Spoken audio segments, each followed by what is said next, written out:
Welcome to the Morrow Marriage Podcast, where we are real, raw, uncensored, and anointed. Okay, guys, today, talking about your growth with your partner. This is a great tool, but like all the tools, we have our own twist. Validation versus keeping the peace. Why you need to stop talking about sex if you're not having sex. That it is the man's fault. Marriage sucks. I'm Cass. I'm Kathryn. You go in and you lay a boundary without connection. It breeds more disconnection. Why are you in this messy marriage? And it's not what you think. Don't do that, because then that is not authentic. That's fake, and you're trying to be somebody that you're not. You need the foundation to have the intimacy, but right now you need to rebuild the foundation. We're Morrow Marriage. Let's flip divorce statistics with the new marriage. Just fucking stop.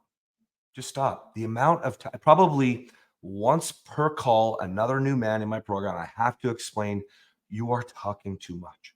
Also, are. You're probably wrong. It's true. If you have to talk about your growth, guys, you're not growing. Let's just get real. You're trying to convince yourself that you can be better. And that might be a more fair or more accurate statement, right? The bottom line is your partner doesn't believe you because they only know who you are. They only know the person that they've seen, the actions that you've followed through on or not followed through on. So when you talk about why you want to be better, when you talk about all the things you're doing to improve, when you say stupid shit like, I need to do this for me, I understand why. I get it. And all of those things are true. But your partner doesn't give a fuck. Really, they don't. I mean, hopefully they still do. But if you're listening to our podcast, you're probably way past that. Okay? Like you're just way past it. Okay? There are many things that I will say to Kathryn now with our partnership, with our team, with our unity, where I can say to her, this is what I want. And it doesn't necessarily happen. Knowing the big picture with what's going on with whatever goals, like because we're so strong in where we're at in each stage of each goal, okay? There's a leniency. I don't ever want to take that for granted. You know, sometimes I reflect and go, well, I wonder what Kathryn's thinking. I said I'd do this. I said I'd do that, you know? But we're way past where you guys are. So when I'm talking about that and I'm processing something like that, like you're there to support me, you're there to lift me, you're there for the next level, you're there to help me push things over. We're structuring the company, guys. We're going like massive here, and I'm the CEO. And I said to Kathryn the other day, I don't want to be the CEO. They were like my team, my board was talking about Kathryn being a co-chair, and I'm like, I got off the phone and it was a great call and I loved it. And I was like, babe, you should do that shit. She goes, yeah, you're the visionary. I go, yeah, I have all these other things that I need to get organized and get done so that the board, you can make a decision with what's going on. And she's like, yeah, I get it.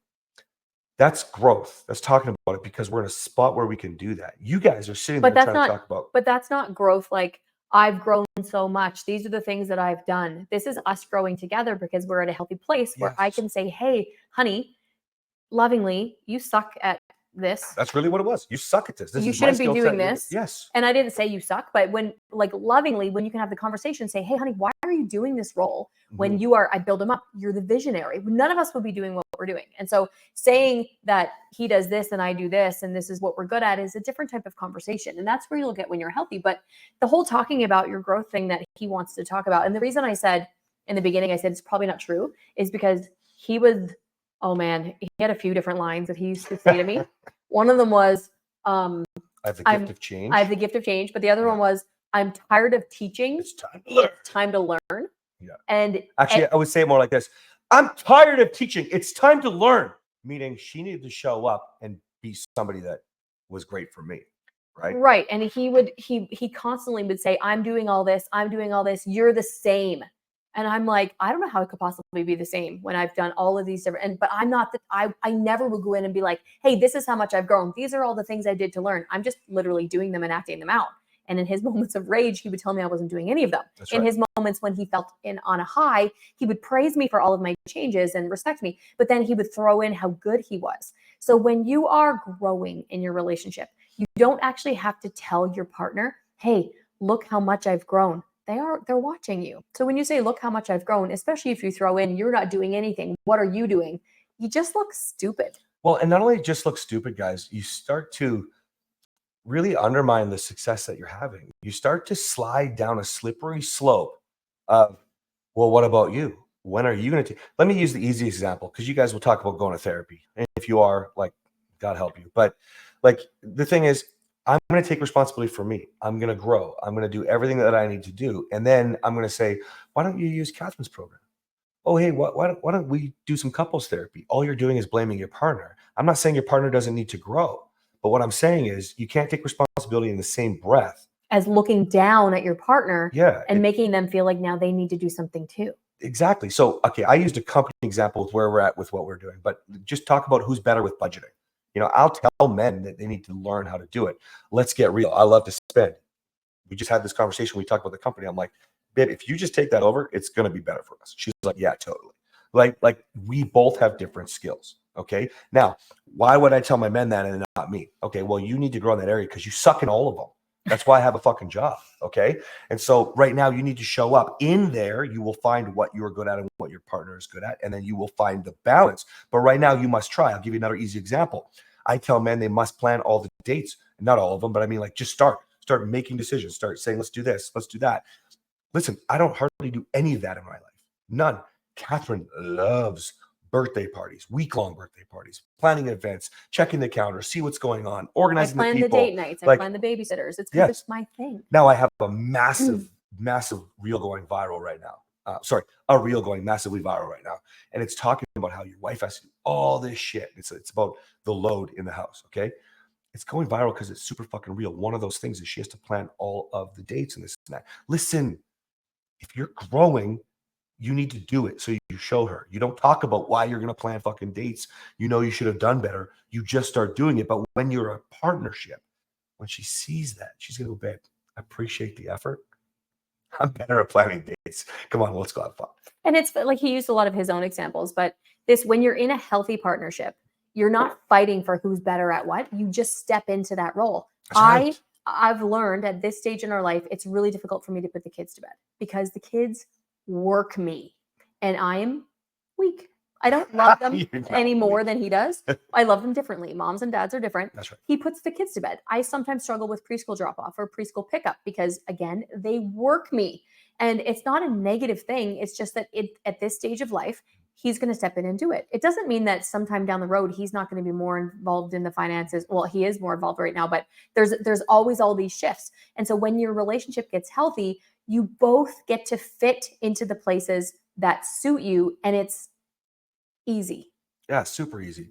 Let me spin this back here. So I get that when you start listening to our podcast, when you join our program, when you're doing whatever you're doing for your growth, okay?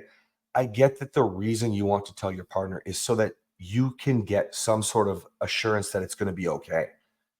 The problem is, what you have to understand is, if that's all that you care about, you will probably fail. You might as well call a divorce lawyer. And I hate saying that, but I mean, I wrote it in my book, a clear section on it. I talk about it on my calls all the time. If you only care about growth to get your partner, your spouse, back on board with you, you will probably fail because you've already been living that way. In the program, I talk about men, wife, job, kids, that's it. Okay. That already didn't work for you. So the moment that you're starting to grow and you've already been looking for all this approval from them already and it didn't work, right? We're going in different directions. The moment you start cramming down their throat, the hope, even just the strong desire that bleeds out of you, that if I do this growth and they know it, it's going to work. That's what you're doing every time you say that. Then she's going to feel smothered. She doesn't believe it's real because you don't want to change. You want to change for her. This is vice versa, guys. I'm just speaking because I speak to men. But your partner, if you want them to trust you, it has to be something that matters to you. If you talk about your growth, it sounds like you just don't want to lose them.